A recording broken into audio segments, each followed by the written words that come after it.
Okay, it looks like we are live. How is everyone doing today?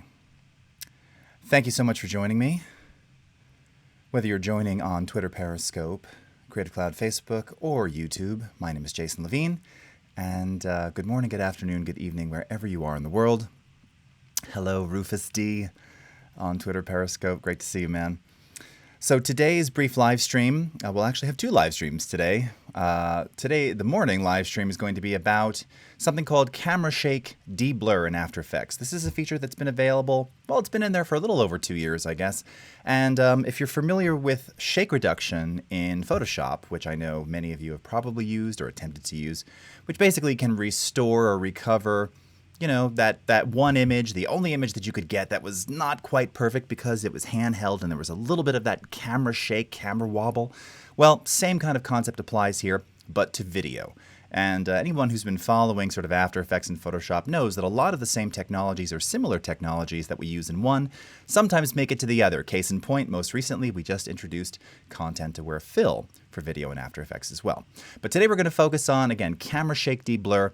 And it's really simple to apply. It's just a couple of simple settings. Is it going to restore everything that you shoot that might have blurriness, handheld blurriness, or motion blur? No. I mean, it is magic, but you're just going to have to play with it and see. But it can really work some magic and restore many of your videos and a lot of your content, and even just make it a little better. And that's kind of some of the footage I'm going to show you today, where there were just some momentary blurred, a series of blurred frames that just they've driven me crazy forever. I applied Camera-Shake DeBlur, and suddenly all was good again. So a couple of quick shout outs. What is happening? Hey, Desiree. Hey, Desiree. Hey, Anissa, good morning. Nice to see you. All right. Tom. Motzaga, great to see you as well. Dopeness, Timo, Ovaska. All right, thank you so much for joining. So I'll tell you what, we're going to get right into it. Keep this one kind of brief and short because it's really easy to do, and I want you to feel like this is something that you could start playing around with today. All right? Ali Khans, great to see you. Mariana Ludford from London. Hello, thank you so much. Okay, so let's go ahead and start here. So here we are in After Effects, and this is some footage that I shot on a safari in Africa some time ago. I've shown lots of different clips of this footage over the years. And what we're looking at here is a post-stabilized, post-graded, I will also add, clip of a lioness in the bush. And if you take a look, even if you're watching on stream here, it might look good from afar. But if I zoom in a little, first and foremost, you can just see that there's some blurriness around the whiskers, particularly as well as in the eyes. And this was a little bit of motion blur of the lioness actually moving, but also it was a combination of me shooting this with a 400mm lens handheld. So it just had that momentary blurriness that was driving me crazy. All right. So let me just play you the whole original clip just so you can see. Again, it's nothing that's really, really harsh, but there's a couple of moments, especially post-stabilization, where things were just, well, they just didn't look quite right. I'm going to zoom back out to full just to kind of fit it in here. Now you can see that better. Oh, Sapio, yeah, you thought that was already zoomed. Yeah, I mean, we were close, but, you know, you don't want to get too close to lions. So this was shot, I mean, it's tight, but it was shot with a 400mm lens. All right, so let me wind this back, kind of let you see the whole thing. Now, the reason that I point out post-stabilize is that's really the best way to achieve the best result of this effect. Now, if you've got something, again, that was already sort of locked down with a tripod or whatnot, and you did have some motion blur in there, it can still work too. But particularly if you've got handheld content, best to apply stabilization first and then apply Camera-Shake DeBlur. Not the other way around. You're not going to end up with as good of a potential result if you do it in the reverse, okay? So this, again, is all handheld footage here. So let's take a look, and you'll see that, first of all, there's motion blur, and then there's me just kind of shaking, and then there's some of the typically commonly encountered artifacts of stabilization where you kind of get these weird, almost blinky kind of frames. Take a quick look here, all right? And in fact, maybe I'll even go, let's see if can I fit this? I'll fit, and let's see. Yeah, let's try this. All right. So it looks pretty good. Again, there was a frame right there. Another frame right there, you can almost see a little blink in there where there's just a couple of blurry frames that were driving me crazy, you know? Again, if you're talking about something where it's just a trajectory of blurriness, it's probably not going to fix that. Potentially it could, but the way that it works is that it references and samples frames before and after the blurry frame. And then leveraging our optical flow technology, it then very carefully redraws pixel to pixel to restore a sharper look on those blurred frames. Okay? So if you don't have any sharp frames to begin with, it's very unlikely this is going to be able to correct anything. Okay? So let's go ahead and do it. So where do we find Camera-Shake DeBlur? Well, of course, you can apply that directly from the Effects and Presets menu. So let's come up here, type in Camera, and just by, Camera-Shake, because we have lots of different effects here. All right. Actually, is it a hyphen in there? It is a hyphen. That's why it wasn't showing up. Let's just type camera. If you do the space, you see that? That's interesting that that doesn't show up, I guess, because, right, it's got the hyphen. So if you type in camera, you'll see all the various camera effects. And the one we want is right here, Camera-Shake DeBlur, which you can, of course, simply drag and drop over top of your footage. Now, I've already done that, so it's actually living on this clip already. I've got it disabled right now. So let's go back to that frame where we started, which you might have thought, well, it didn't really look all that bad. All right, so here it is, and let me go to 100% again. So you can really kind of notice the eyes, again, the eyebrows, the eyelashes, and just the whiskers. They're not terribly unsharp, but they could be a little bit sharper because her head was moving. So I'm just going to turn this on real quickly to let you see kind of the before and after, sampling on a single frame, all right? And then I'll show you the full render here. So if I go ahead and turn this on, you will notice right away, if you're paying close attention to the whiskers, to the eye, to the edges of the nose, the sharpened areas along here, again, it just tightens up a little bit. So here's before. Notice it gets a little blurrier right in that area, right around the nose and the whiskers. Turn it back on, a little bit sharper. A little bit blurrier, a little bit sharper. Blurrier, sharper. You can really see some changes happening in the eyes here too. Now what's amazing about this, much like shake reduction in Photoshop, there are very few parameters that you need to adjust here, okay? And again, I highly recommend checking this out, trying it out. It can amaze you.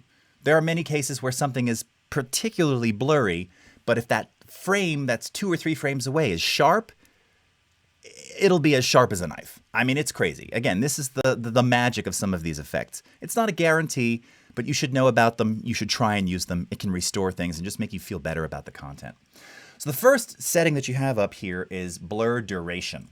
And what this sets is basically, this is the number of frames that it samples before and after. Now, if you have less shake, right, you'll typically want to use a smaller number of frames. If you have more shake, you'll want to use a higher number of frames. So there were really just, it was singular 1 or 2 frames in advance of this one here that were shaky. So we're going to use a 5-frame sample, all right?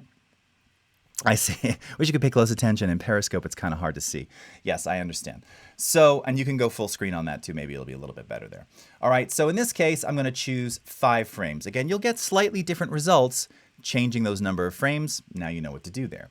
Now for deblur method, again, you've got 2 very simple options here. Standard, which if you look at our help, it'll give you sort of production level quality deblurring.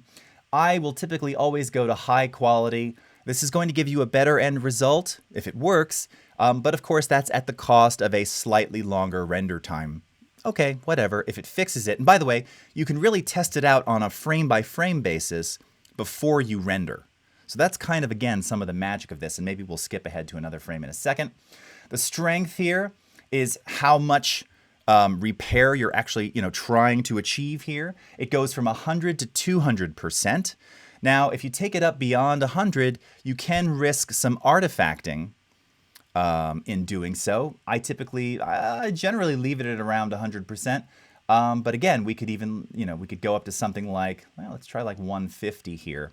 It'll kind of rescan, and you can kind of see it did a slight little adjustment. Some of these whiskers came actually even slightly more into focus there. I'm going to undo that value so that I can keep my cached frames already in here. And then the last setting is your shake sensitivity. And this is effectively your threshold, right? So the lower the sensitivity, let me try and remember this now, okay? The lower the sensitivity, it's only going to de-blur the blurriest frames, all right?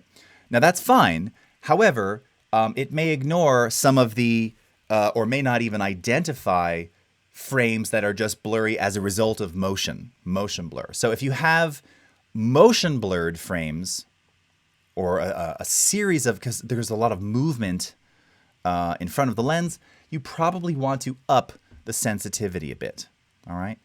So keep that in mind. So again, if you've got super blurry frames, probably and this is the default, by the way, is 50%. It may not catch some of the motion blurred frames though. So again, if you've got a lot of motion that's causing that blur, you want to up that sensitivity slider a little bit, all right? So let me turn this off again, and let's skip around here to see, let's see if I can find kind of another frame where it was really bothering me. So again, there's a lot of motion blur in the head here, and this is happening pretty quickly. You can really see it in the whisker right there. So if I turn this back on, right, on that particular frame, I mean, it's a really subtle difference because there's a lot of movement inside of about a single frame there. Even this one right here, it's just a little bit softer. If we turn this back on, yeah, it just sharpened up just a little bit, all right? So let's go back to fit this to 100%. Let me play for you again the original. So this is the original without the camera shake applied. Okay, again, looks pretty good, but there's just a couple of frames that I'm seeing in here that are just, they're just bothering me. All right, let's go back. Let's go ahead and turn this on. Okay, play it again, Sam. All right, and now I'm only really seeing about maybe one or two that are bothersome. And in particular, hold on, let me see. There was one right at the beginning, which is an artifact of the warp stabilizer. Yeah, like right here. Let's see this.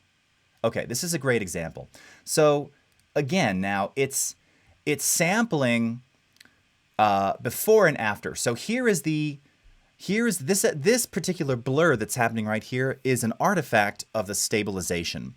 So it causes this weird, almost like a flash when it plays back. If I turn on Camera-Shake DeBlur, you can really see how it just somehow, look at the detail that appears in her fur right here all of a sudden. I mean, even over a very small screen, you can actually see it very well in the upper right corner here. It just restores some of that. Now again, look at this whisker right here too. This singular whisker, we can really see that. I'm actually looking at what you're seeing too. You can see the pixel definition right here. Okay, that's with DeBlur enabled. Let's disable that. You don't even see that whisker anymore. Is this clicking? I mean, that's the magic right there, is that there's we are whiskerless right here. Let's turn this back on. Oh, look, there are individual whiskers there. Okay, so that just kind of gives you the idea of how that frame sampling, and again, the shake sensitivity can affect how it restores those blurred frames. Really cool, really awesome, really simple to apply. And again, when you're all done, go back to this, let's fit it to 100%. Now, this video, this is what I wanted it to look like originally. Now, I cut this back in like 2012 or 2013, so we didn't have Camera-Shake DeBlur at the time. I was happy enough with the stabilization. It kind of, it's got some nice movement. It doesn't look like a handheld shot, but some of those artifacts were really driving me nuts. Now it's almost perfect, and I'd be happy putting this out. And now that I've done this, I might even consider uploading this to Adobe Stock. Why not, you know? Graded, of course, at the time with our this is pre-Lumetri panel. So this is probably fast color corrector and three-way color corrector, maybe even Colorista, because I probably did some of this in After Effects with Red Giant plugins. All right, but that, my friends, is Camera-Shake DeBlur. So let me just go quickly over to the chat, see if we've got any questions in here. All right, Jamon Kambaloko, Jay Baudacious, how are you doing? Eyes wet. Okay. Looking for questions. Debbie, how are you? Bev Kaylee, all right. Srikanth, hello. Faisal, what's up, Terry White? Albert Maruji, this is a great illustrative image to use. It's a neat shot and good from afar, but yes, I see the softness you're talking about. Wonderful, yes. Mariana, I need good tips to avoid blur as I'm holding camera using one hand, and unfortunately I'm left-handed and I don't use the right hand at all. Yeah, I mean, good tips to avoid blur when you're holding the camera. I mean, if you don't, obviously, if you're not using a lens that already has some kind of, image stabilization built in, at best. And here's the thing: this was a learning experience for me too. I'd never done a safari like this before, so they had a series of options available to me. Let me just switch my camera over here, including things like a monopod, which I was actually worse with the monopod. Again, if you don't have a lens that's got IS built in, you gotta have something really just to give you just at least so that the shake, in many cases isn't moving in all directions.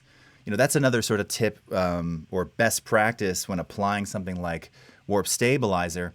If it's on something like a monopod where, yes, I guess in theory you could be moving backwards and forwards and left to right, but not in a freeform spherical way, you'll find that stabilization from something even coming off a monopod is just going to look generally better with fewer artifacts versus totally handheld. And again, if you're doing that with a single hand, I mean, that's a challenge. That's props to you.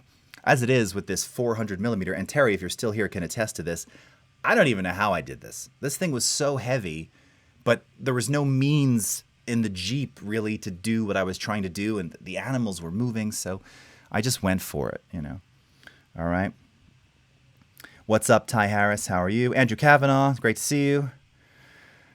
Trish Dueling, this really does make a difference. Yeah, it's super cool. All right. Greg Beecher, love it. Thank you very much. Happy Friday, Andrew. All right, bounce over to YouTube. Sumdot, that is crazy. Oh, yeah. Ant Pruitt. Dadgummit, didn't know about this fact. And, pro user right here. This is why I do these things, right?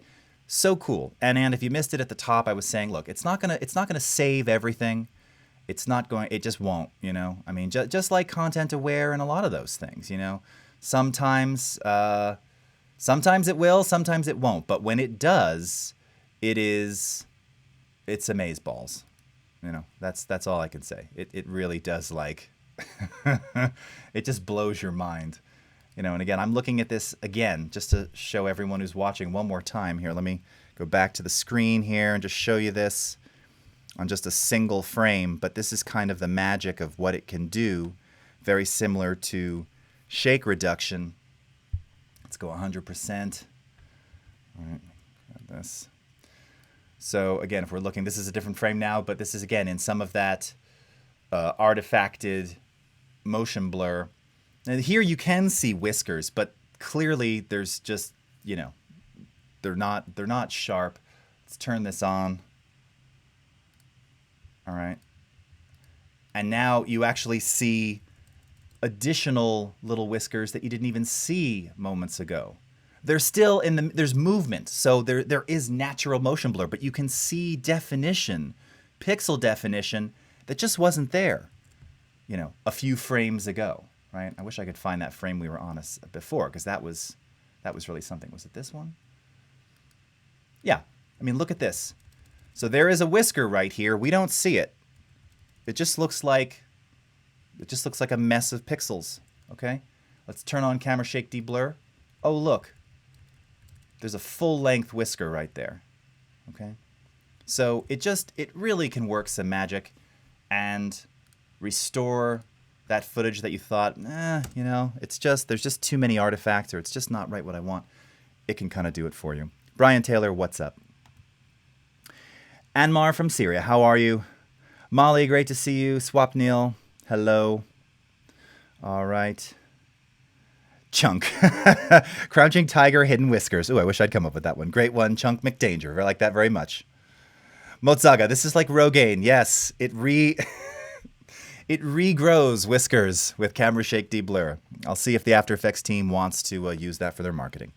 All right, everyone. Well, that looks like all the questions we have. So thank you so much for joining me on this somewhat brief live stream today. Hope you enjoyed. I will be back in about an hour or so on the Premiere Pro Facebook page, as well as on YouTube and Twitter Periscope. It's Audio Fridays, so I'll be doing an Ask Me Anything About Audio, as well as simultaneously remixing some stuff from the archives. I went back to some DVD, they were actually on DVD-Rs the other day of some archived sessions recorded nearly 20 years ago on digital tape, 24-track DA88, which at some point I had transferred to then Cool Edit, which became Adobe Audition in like 2001. And I hadn't heard these masters in almost 20 years, so I thought it would be kind of fun to revisit them and play around in Audition and see how we can remix them. So thank you as always for watching. You'll be able to watch the replays on Twitter Periscope, on Facebook, as well as on YouTube. Have a great rest of your morning, afternoon, evening, wherever you are in the world, and we'll see you again next time. Take care, everybody. Bye-bye.